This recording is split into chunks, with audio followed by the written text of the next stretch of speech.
Dnes si urobíme perfektnú neapolskú pizzu v domácej trúbe.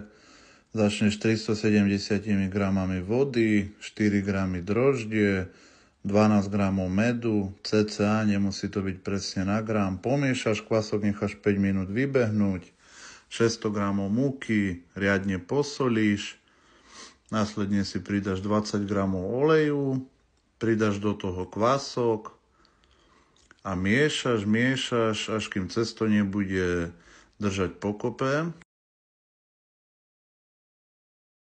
Cesto si môžeš vybrať na pracovnú dosku, pokračuješ v miesení, vymastíš misu olejom, hodíš do nej cesto a hodinku čakáš.